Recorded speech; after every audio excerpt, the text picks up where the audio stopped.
Okay, now we'll begin actually playing the guitar. We're going to learn three chords, an A, an E, a D, and an E. These are the three primary chords that occur in the key of A. Now, once you have these chords mastered, you can play many, many songs.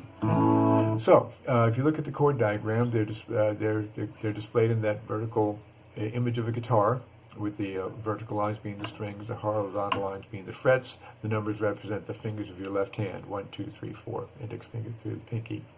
You can see there's some X's and zeros above certain strings that will tell you that some strings are not included in the chord. Like, for instance, the A chord, there's an X over the sixth string, the E string. That means when you play the A chord, you don't include that note when you play the chord.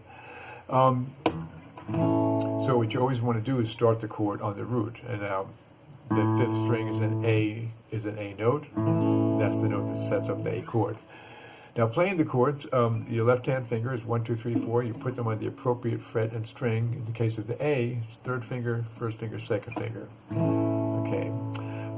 The trick is to learn these three shapes, but the really important thing is to learn how to the most economical way to move from one chord to another. If you look at these the three chords in this lesson, your index finger is in the same spot for all three chords.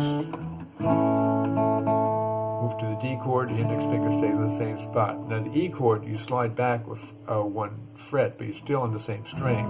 So your index finger serves as an anchor that your other fingers pivot around. So you don't want to do this. Lift up your finger away from the guitar and then have to reposition your hand to make the next chord. If you have a common finger that connects a sequence of chords, that gives you a quick route to get into playing the chords. Get your hands playing the A, the D, and the E. Now, a good way to remember to learn these chords before you start playing them in sequence is to learn them individually. And you need to develop muscle memory in your fingers so that when you think A, your hand instantly goes to that shape. And a good way to develop muscle memory is to take each chord, play each note of the chord, lift your hand up completely away from the guitar, put it back, lift it up like this and put it back. Completely disengage the chord. Do this 10, 20, 30, 50 times every day. That'll be your warm-up. And it's always important to warm up and find some physical, psychological warm-up process, just like you do if you play a sport. Anyway, once you have the chords in your hand, you want to start playing them in a musical context, in a repeating rhythm. And the four exercises on this page show the A, the D, the E, and the A chord in sequence. Now, they're shown over what's called a staff. The staff is a series of 5 lines of 4 spaces that traditional music is written on.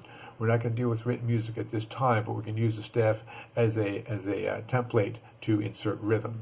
You can see that each staff is cut into 4 pieces by vertical lines. So, each of those bracketed areas is called a bar, and the lines separating them are called bar lines.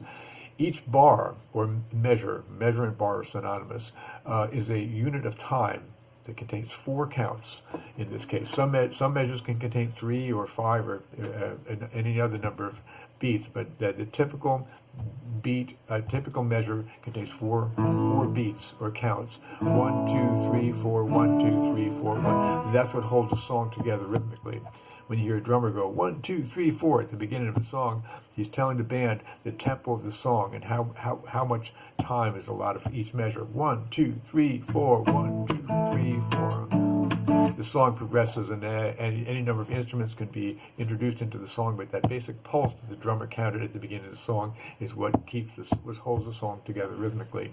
So the way we're going to do this, we're going to play. If you look at the chart there, each measure has an arrow facing down. That represents a strum, a downward strum with your pick. Okay. So what we're going to do is going to play through this sequence, 1 strum per measure. 1, 2, 3, 4. 1, 2, 3, 4. 1, 2, 3, 4. 1, 2, 3, 4. Now, to make this work, while your hands are still learning to get through the sequence on time, I want you to strum the chord on the first count. Don't let it ring. And as soon as you play that chord on the first count, start getting your left hand position for the chord in the next measure. So when the count of 1 occurs in the next measure, your hand will already be there. So it looks like this. 1, 2, 3, 4, 1, 2, whoops.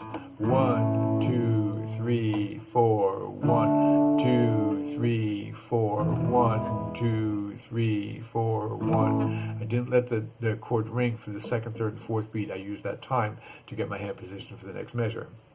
When you get comfortable with that, you'll add a strum in the second count. 1, 2, 3, 4, 1, 2, 3, 4, 1, 2, 3, 4, 1, 2, 3, 4. On to the third exercise. 1, 2, 3, 4, 1, 2, 3, 4, 1, 2, 3, 4, 1, 2, 3, 4, and finally 1, 2, 3, 4, 2, 3, 4, 1, 2, 3, 4, 1, 2, 3, 4. When you can do this strum on all 4 counts without losing time in between the measures, then you've got your infrastructure is set, so you can start learning more musical strums.